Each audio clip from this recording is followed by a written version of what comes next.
ఉషోదయం ప్రేమించు కాపరి ఉషా కిరణాలు ఉదయకాలపు వాక్య ధ్యానమునకు మిమ్మల్ని ఆహ్వానిస్తున్నాం. ప్రార్థనతో ఈ ఉదయకాలమున దేవుని యొక్క వాక్యంలోకి వెళ్దాం.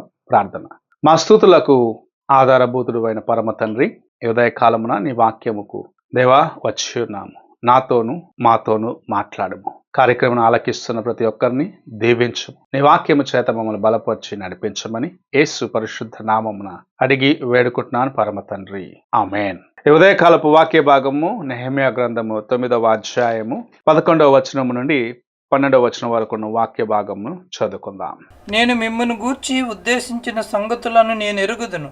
రాబోవు కాలమందు మీకు నిరీక్షణ కలుగునట్లుగా అవి సమాధానకరమైన ఉద్దేశములే కాని హానికరమైనవి కావు. ఇదే యెహోవా వాక్కు. మీరు నాకు మొరపెట్టుదురేని, మీరు నాకు ప్రార్థన చేయుచు ఒత్తిరేని, నేను మీ మనవి ఆలకింతును.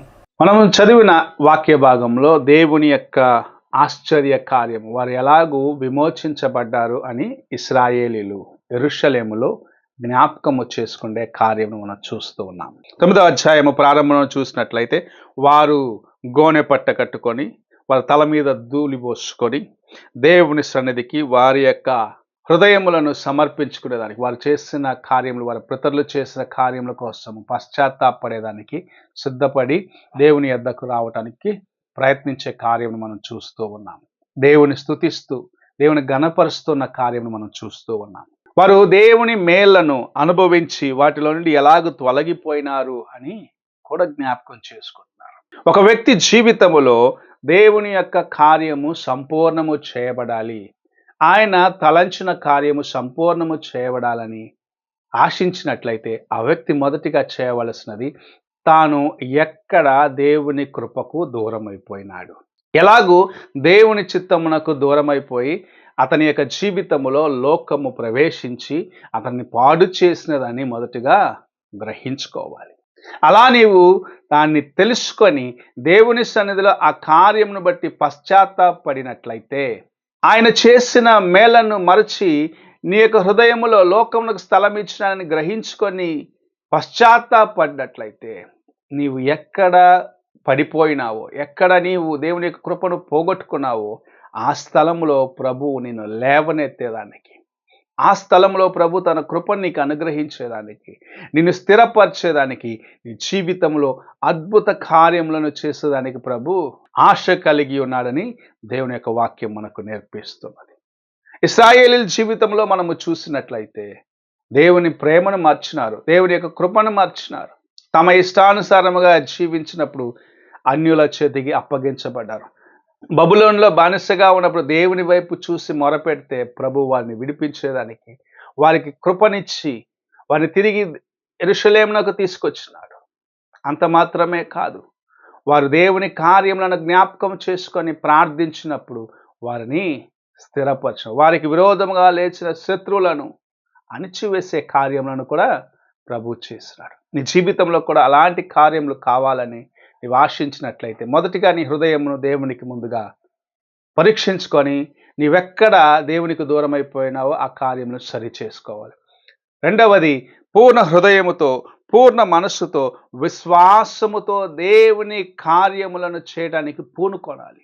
నెహెమ్యా యెరూషలేము ప్రాకారములు కూలిపోయినవి, అక్కడున్న జనుల యొక్క పరిస్థితి దయనీయముగా ఉన్నదని తెలిసిన వెంటనే ప్రార్థించినాడు, తన హృదయములో దుఃఖించినాడు. తరుణము దొరికినప్పుడు అతడు ముందుకు వచ్చి ఆ కార్యములను చేయడానికి పూనుకున్నాడు.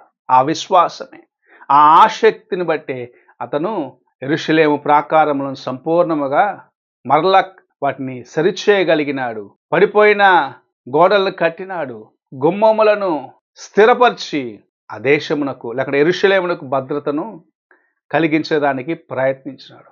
అలాగనే నీ జీవితంలో కూడా నీవు దేవునికి దూరం అయిపోయి నీ యొక్క ప్రాకారము ప్రార్థన లేక నీ యొక్క గోడలు పడిపోయి అనగా నీ యొక్క విశ్వాసము దేవుని యందు నీవు జీవిస్తున్న జీవితములో దేవునితో సన్నిహితముగా ఉండాలా అనుకున్న ఆ కార్యములను పోగొట్టుకున్నావు. ఎందుకంటే నీలో పాపము ప్రవేశించి దేవునికి నీకు మధ్యలో ఉన్న ఆ గోడను పడగొట్టినది. అనగా ప్రభువు యొక్క కంచె నీలోని తీసివేయబడ్డది. లోక కార్యము నీలో ప్రవేశించినవి వాటిని తీసివేసుకొని దేవుని వైపు చూసినట్లయితే మరలా నీ కంచె, నీకు దేవుని యొక్క ప్రాకారమైన ఆయన యొక్క కృప అనుగ్రహించబడుతుంది. ఆయన నిన్ను ఆశీర్వదిస్తాడు, నీ జీవితమును మారుస్తాడు. నిన్ను ఆయనకు సన్నిహితముగా తీసుకొని వచ్చేది మాత్రమే కాదు, నీ విశ్వాసమును స్థిరపరిచి నీ జీవితమును అనేకులకు మాదిరికరముగా చేసేదానికి ఆశ కలిగి ఉన్నాడు. ఈ ఉదయకాలమున ఎలాగున్నావు? ఒక్కసారి నీ హృదయంను పరీక్షించుకో. ఈ ఉదయకాలంలో నీవెక్కడ దేవునికి దూరం అయిపోయినావో ఒక్కసారి పరీక్షించుకో.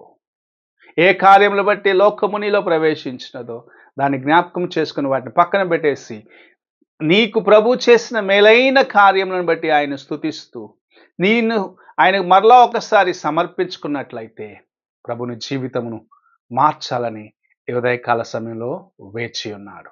నీవు ఆయనకు సన్నిహితంగా రావడానికి సిద్ధముగా ఉన్నావా? ఒక్కసారి నీ హృదయమును ప్రశ్నించుకో. ప్రార్థన చేసుకుందాం. పరిశుద్ధుడైన యేసయ్య, ఈ ఉదయకాలంలో నీవు మాతో మాట్లాడిన విధానాన్ని బట్టి స్తోత్రములు చెల్లించుకుంటున్నాం.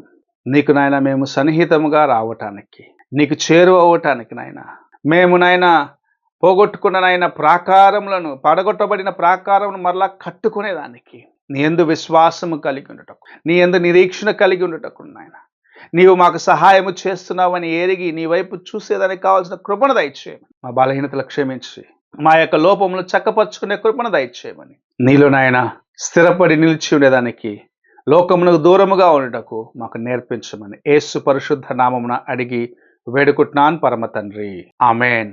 తండ్రి అయిన దేవుని ప్రేమ, కుమారుడైన క్రీస్తు కృప, ఆదరణకర్త అయిన పరిశుద్ధాత్మక సహవాసము ఇప్పుడును ఎల్లప్పుడూ తోడై ఉండి సదాకాలము నడిపించును గాక. ఆమేన్.